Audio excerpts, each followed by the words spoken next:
3 দিন পর নখ খসে যাবে, 6 দিন পর চুল। 3 দিন পর নখ খসে যাবে, 6 দিন পর চুল। কবর গ্রাহের সামান নিতে কইরো না কেউ ভুল। কবর জায়গা ভালো নয়, কবর জায়গা ভালো নয়। আমল দিয়ে কবর গৃহ সাজায়া নিতে হয়, ঠিক কিনা? কবর জায়গা ভালো নয়, কবর জায়গা ভালো নয়। আমল দিয়ে কবর গৃহ সাজিয়ে নিতে হয়। 17 দিনে পেট ফেটে শেষে পোকার খাদ্য হবে। 60 দিন পরে গোশত থাকবে না, কঙ্কাল পরে রবে। 17 দিনে পেট ফেটে যাবে, পোকার খাদ্য হবে। 60 দিন পর গোশত থাকবে না, কঙ্কাল পরে রবে। 90 দিনে হাড়গুলো সব আলাদা হয়ে রয়। কবর জায়গা ভালো নয়, কবর জায়গা ভালো নয়। আমল দিয়ে কবর গৃহ সাজিয়ে নিতে হয়। এই জন্য কবরটাকে যদি সুন্দর করতে চান, এই আমলের দরকার আছে না নাই? এই কীট পতঙ্গের ঘর, পোকামাকড়ের ঘর, ভয়ঙ্কর কবর নামের এই জায়গাটা যদি আপনি জান্নাতের বাগান বানাইতে চান, আল্লাহ রসুল একটা আমলের কথা বলেছেন, সেটা হলো প্রতিদিন ঘুমার পূর্বে যদি আপনি সূরা মুলুকটা তেলাওয়াত করতে পারেন, আপনি মরতে দেরি হবে, কবরে ঢুকানোর আগে আগে আপনার কবরটা আল্লাহ জান্নাতের বাগান বানায়া দিবে। ইন্নাল হামদুলিল্লাহ نحمده ونستعينه ونستغفره ونؤمن به ونتوكل عليه ونعوذ بالله من شرور أنفسنا ومن سيئات أعمالنا من يهده الله فلا مضل له ومن يضلله فلا هادي له ونشهد أن لا إله إلا الله وحده لا شريك له ونشهد أن سيدنا ونبينا وشفينا وحبيبنا وطبيبنا وطبيب قلوبنا وأولانا ومولانا محمدا عبده ورسوله الذي أرسله بالحق إلى الخلق بشيرا ونذيرا وداعيا إلى الله بإذنه وسراجا وقمرا منيرا أما بعد فقد قال الله تعالى في كلامه المجيد والفرقان الحميد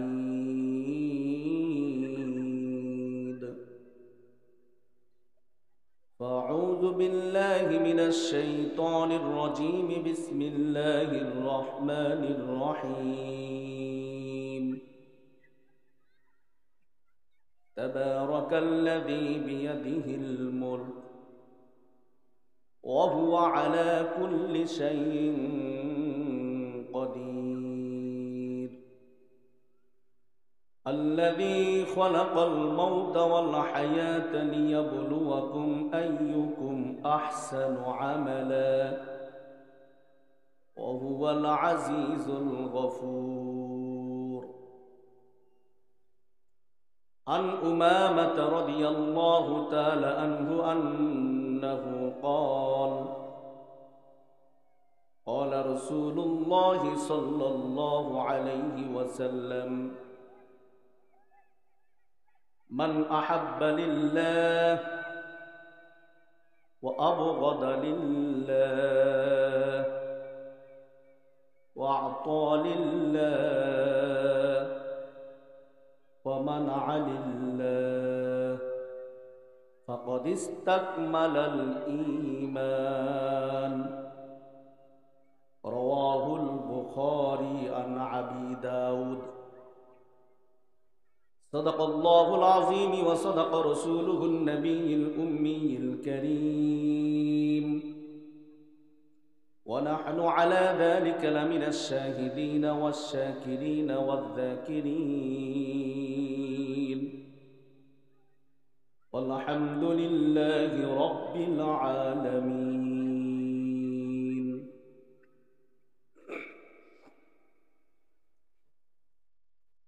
যে ঈমান প্রয়োজনে জ্বলে ওঠে না, যে ঈমান সত্য ন্যায়ের কথা বলে না, যে ঈমান অন্তরে নাই, যে ঈমান বাস্তবে নাই, মুখে শুধু ফাঁকা গুলি, কি করে বলো তারে ঈমান বলি, কি করে বলো তারে ঈমান বলি, কি করে বলো তারে ঈমান বলি। যে ঈমান প্রয়োজনে জ্বলে ওঠে না, যে ঈমান সত্য ন্যায়ের কথা বলে না, যে ঈমান অন্তরে নাই, যে ঈমান বাস্তবে নাই, মুখে শুধু ফাঁকা গুলি, কি করে বলো তারে ঈমান বলি, কি করে বলো তারে ঈমান বলি, কি করে বলো তারে ঈমান বলি। যে ঈমান দিন কায়েমের আন্দোলনের ধার ধারে না, যে ঈমান লেবাসধারী কোরআন হাদিস তাও বোঝে না, যে ঈমান বাবার নামে মাজার করে টাকা কামাই, যে ঈমান শিরকিয়াতি আমল করে ভীতু না হয়, যে ঈমান অন্তরে নাই, যে ঈমান বাস্তবে নাই, মুখে শুধু ফাঁকা গুলি, কি করে বলো তারে ঈমান বলি, কি করে বলো তারে ঈমান বলি, কি করে বলো তারে ঈমান বলি। যে ঈমানে ঈমান ভুলে নাস্তিকতার মঞ্চে ওঠে, যে ঈমান জালিমেরই দূষর হয়ে ফায়দা লোটে, যে ঈমানে ঈমান ভুলে নাস্তিকতার মঞ্চে ওঠে, যে ঈমান জালিমেরই দূষর হয়ে ফায়দা লোটে, যে ঈমান খায় দায় আর শুধুমাত্র মস্তি করে, যে ঈমান দেখে না যে কত দেশে ভাইরা মরে, যে ঈমান অন্তরে নাই, যে ঈমান বাস্তবে নাই, মুখে শুধু ফাঁকা গুলি, কি করে বলো তারে ঈমান বলি, কি করে বলো তারে ঈমান বলি, কি করে বলো তারে ঈমান বলি। সকলে জবান খুলে বলি রব্বানা লাকাল হামদ হামদান কাসীরান তাইয়িবান মুবারাকান ফি। প্রশংসা করলাম কার? আল্লাহ নাম নিতে লজ্জা করে, ভয় করে? এ কণ্ঠ দিয়েছেন কে? একটু আওয়াজ দিয়ে বলেন তো, প্রশংসা করলাম কার? প্রশংসা করব কার? সব সময় একজনের প্রশংসা করতে হবে, চিল্লায় বলতে হবে তিনি কে। কোনো সন্দেহ আছে? খাইতে গেলে প্রশংসা হবে কার? চলতে গেলে, ঘুমাইতে গেলে, ঘুম থেকে ওঠার সময়, চুরি করতে গেলে, তাও পায় আল্লাহ। চুরি করা যাবে? যে কোনো চুরি, ছোট হোক বা বড় হোক, কোনো চুরি করা যাবে? আস-সারিকু ওয়াস-সারিকাতু ফাকতাউ আইদিয়াহুমা।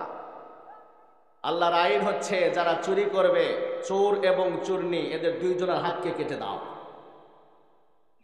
আজকে যদি কোরআনের শাসন বাংলাদেশে চলতো, প্রকাশ্য দিবালোকে যদি কয়েকজন চোরের হাত বাইতুল মোকাররম মসজিদের সামনে দাঁড় করায়া কেটে দেওয়া হতো, কয়েক ঘন্টার মধ্যে বাংলাদেশের চুরি বন্ধ হয়ে যেত। আমি আপনাদের কাছে অপরিচিত, এই জন্য কথা বলতেছেন না। ডেকুঞ্জা যুব সমাজের উদ্যোগে আয়োজিত বিরাট তাফসিরুল কোরআন মাহফিল,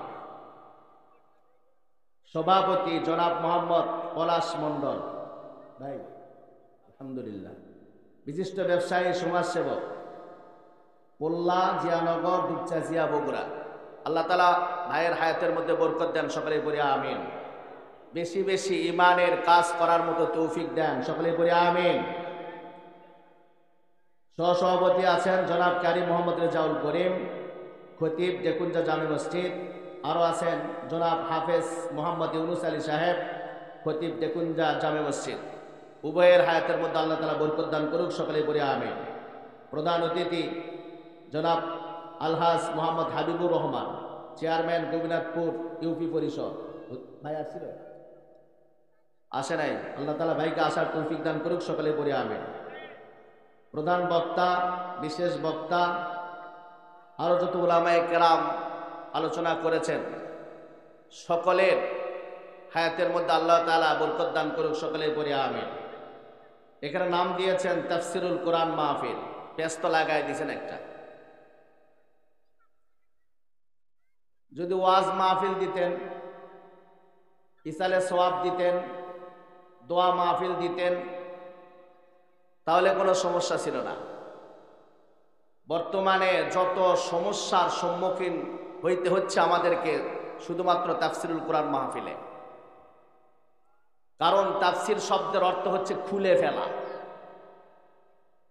তাফসির শব্দের অর্থ কি? খুলে ফেলা। কিছু অমানুষ ভালো মানুষের মুখোশ পরে সমাজে চলাফেরা করতেছে। কিছু অসৎ চরিত্রওয়ালা, ভালো চরিত্রওয়ালা মানুষের মুখোশ ধারণ করে সমাজে চলতেছে। আপনি যখন তাফসির করবেন তখন এই ভালো মানুষের মুখোশটা তার খুলে যাবে, আর আসল চেহারা প্রকাশ পেয়ে যাবে। সমাজের মানুষ বুঝতে পারবে যে আসলে যা ভাবতেছিলাম তা নয় এটা। এই মানুষগুলো আজকেও বর্তমান এই পরিস্থিতিতেও বিভিন্ন, আপনারা নেটে দেখেছেন, বিভিন্ন জায়গায় তাফসির মাহফিলে এরা বাধা দিচ্ছে। এই জন্য যুব সমাজ যারা তাফসির মাহফিলের আয়োজন করেছেন, মাহফিলে যেন কোনো বাধা না হয়। যেহেতু আপনারা তাফসিরুল কোরআন মাহফিল দিয়েছেন, তাফসির আমাকে করতেই হবে এই নামের কারণে। এজন্য প্রোডাকশনের ব্যবস্থা করবেন যাতে করে ওয়াজ মাহফিলের মাঝখানে কোনো বাধা না আসে। কারণ তাফসির করতে গেলে কয়েকটা জিনিসকে সামনে নিতে হয়। তার মধ্যে আপনি যে আয়াতের তাফসির করবেন, এই আয়াতের শানে নজুল, বিষয়বস্তু, প্রেক্ষাপটকে আপনার সামনে রাখতে হবে। এই আয়াতের তর্জমা করতে হবে, সরল তর্জমা হতে হবে, সহিহ তেলাওয়াত হতে হবে, এবং এই আয়াতের বর্তমান এবং ভবিষ্যতে তার কি মিল আছে থাকবে, এবং অতীতে বর্তমানে তার কি মিল হয়েছে, এই জিনিসগুলো সমাজের মানুষদের কাছে প্রকাশ করে দিতে হবে। যখন প্রকাশ করতে যাবেন তখন হয়ে যায় ঝামেলা। আল্লাহ তাআলা আমাদেরকে সঠিক বুঝ দান করার তৌফিক দান করুক, সকলেই পড়ে আমিন। আমি সূরা মুলুক তেলাওয়াত করেছি। সূরা মুলুক অতি পরিচিত একটা সূরা। কোরআন শরীফের ভিতরে সিরিয়াল অনুযায়ী 29 নাম্বার পারার প্রথম সূরা। এই সূরার দুইটি প্রথম আয়াত, 1 নাম্বার আর 2 নাম্বার আয়াত তেলাওয়াত করেছি। এই দুইটি আয়াত নিয়ে হয়তো কথা বলার সময় পাবো না, যতদূর আল্লাহ তাআলা তৌফিক দান করে বলবো ইনশাআল্লাহ। সূরা মুলুক এমন একটি সূরা, কোন আল্লাহর বান্দা যদি প্রতিটা দিন এশার নামাজের পরে ঘুমানোর আগে সূরা মুলুক তেলাওয়াত করে ঘুমিয়ে যায়। ও যখন দুনিয়া ছেড়ে কবরে চলে যাবে, কবরে যাইতে দেরি হবে, আল্লাহ তাআলা তার কবরটাকে জান্নাতের বাগান বানাতে দেরি করবে না। আর একটু আস্তে বলা যাবে? শুধু এতটুকুনি নয়, সূরা মুলুকের ভিতরে আল্লাহ তাআলা 30টি আয়াত নাজিল করেছেন। সূরা মুলুকের আয়াত সংখ্যা হলো 30। যে কোনো আল্লাহর বান্দা যদি প্রতিদিন একটি করে আয়াত মুখস্থ করে, 1 মাস শেষ হতে হতে তার সূরা মুলুকটা মুখস্থ হয়ে যাবে। আর যখনই আপনার সূরা মুলুক মুখস্থ হয়ে যাবে, প্রতিদিন রাতের বেলায় ঘুমানোর আগে যদি আপনি সূরা মুলুকটা তেলাওয়াত করে ঘুমিয়ে যান, আপনি তেলাওয়াত করে ঘুমালেন, এই আমলটা যদি আপনি জীবনের শেষ মুহূর্ত পর্যন্ত করতে পারেন, শেষ নিঃশ্বাস ত্যাগ করে কবরে যাবেন, কবরটা আল্লাহ তাআলা জান্নাতের বাগান বানায়া দিবে। কবর অত্যন্ত ভয়ঙ্কর জায়গা। মানুষের আখিরাতের যতগুলো মঞ্জিল আছে, যতগুলো গেট আছে, তার মধ্যে সর্বপ্রথম মঞ্জিল এবং গেট হচ্ছে কবর। কবরের ভিতরে যদি আপনি ভালো ব্যবহার পান, কবর যদি আপনার সাথে সদয় হয়, আর অন্যান্য কোনো গেটে আপনার বাধা দেওয়ার মতো কেউ থাকবে না। কবর যদি আপনার জন্য ভালো হয়, বাকি সব গেটগুলো আপনার জন্য খোলা থাকবে। আপনি জান্নাতে যাবেন, জান্নাতে যাওয়ার আগ পর্যন্ত আপনার আর কোনো প্রকারের কোথাও কোনো বাধা কেউ হবে না। কারণ কবরই হচ্ছে এমন একটা জায়গা, পৃথিবীর সব সম্পর্ক ছিন্ন করে আপনাকে যখন কবরে রেখে আসবে, দুনিয়াতে অনেক মানুষের সাথেও যদি আপনার সম্পর্ক থাকতো, একটা লোক আপনি খুঁজে পাবেন না কেউ আপনার কবরের সাথী হবে। 3 দিন পর নখ খসে যাবে, 6 দিন পর চুল। 3 দিন পর নখ খসে যাবে, 6 দিন পর চুল। কবর গ্রাহের সামান নিতে কইরো না কেউ ভুল, কবর জায়গা ভালো নয়, কবর জায়গা ভালো নয়। আমল দিয়ে কবর গৃহ সাজায়া নিতে হয়, ঠিক কিনা? কবর জায়গা ভালো নয়, কবর জায়গা ভালো নয়। আমল দিয়ে কবর গৃহ সাজিয়ে নিতে হয়। 17 দিনে পেট ফেটে শেষে পোকার খাদ্য হবে। 60 দিন পরে গোশত থাকবে না, কঙ্কাল পরে রবে। 17 দিনে পেট ফেটে যাবে, পোকার খাদ্য হবে। 60 দিন পর গোশত থাকবে না, কঙ্কাল পরে রবে। 90 দিনে হাড়গুলো সব আলাদা হয়ে রয়। কবর জায়গা ভালো নয়, কবর জায়গা ভালো নয়। আমল দিয়ে কবর গৃহ সাজিয়ে নিতে হয়। এই জন্য কবরটাকে যদি সুন্দর করতে চান, এই আমলের দরকার আছে না নাই? এই কীট পতঙ্গের ঘর, পোকামাকড়ের ঘর, ভয়ঙ্কর কবর নামের এই জায়গাটা যদি আপনি জান্নাতের বাগান বানাইতে চান, আল্লাহ রসুল একটা আমলের কথা বলেছেন, সেটা হলো প্রতিদিন ঘুমার পূর্বে যদি আপনি সূরা মুলুকটা তেলাওয়াত করতে পারেন, আপনি মরতে দেরি হবে, কবরে ঢুকানোর আগে আগে আপনার কবরটা আল্লাহ জান্নাতের বাগান বানায়া দিবে। শুধু এতটুকু নয়, সূরা মুলুক যে ব্যক্তি প্রতিনিয়ত তেলাওয়াত করবে, এই সূরা মুলক কিয়ামতের দিন আল্লাহ রাব্বুল আলামিনের সাথে ঝগড়া করবে। আল্লাহকে ডাক দিয়ে বলবে, মালিক, যে ব্যক্তিটা কষ্টে সুখে দুঃখে একটা রাত নাই যে আমারে তেলাওয়াত না করে ঘুমিয়েছে, প্রতিটা রাত্রে এই ব্যক্তিটা কোরআনুল কারীম বের করে সূরা মুলক তেলাওয়াত করেছে, যতক্ষণ পর্যন্ত এই ব্যক্তিটারে আপনি জান্নাতে না দিবেন ততক্ষণ পর্যন্ত আপনি আমাকে কোরআনুল কারীম থেকে বাদ দিয়ে রাখেন। ওই ব্যক্তিটারে জান্নাতে ঢুকায়া দেন, নয়তোবা আমারে কোরআনুল কারীম থেকে কাট করে দেন। আপনার আমার জন্য তো আল্লাহ তাআলা কোরআনুল কারীম থেকে তার বাণীকে কাট করবে না। বাধ্য হয়ে রব্বে কারীম এই সূরা মুলুকের শাফাআতটাকে কবুল করে আল্লাহর বান্দাকে জান্নাত দান করে দিবে। শুধু এতটুকু নয়, আল্লাহর কোন বান্দা যদি সূরা মুলুক তেলাওয়াত করে রাত্রিরে ঘুমিয়ে যায়, পুরো রাত আল্লাহ রাব্বুল আলামিন তার জন্য বরকতময় করে দেয়। এই জন্য এই আমলটা করা দরকার আছে। প্রথম নাম্বার, মাহফিলে তাফসীর শুরু করার আগেই একটা আমল আপনাদেরকে দিলাম, প্রেসক্রিপশন। আপনারা যদি কবর গৃহটাকে সুন্দর করতে চান তাহলে অবশ্যই প্রতি রাতে ঘুমানোর আগে সূরা মুলুকটা তেলাওয়াত করে তারপরে ঘুমাবেন।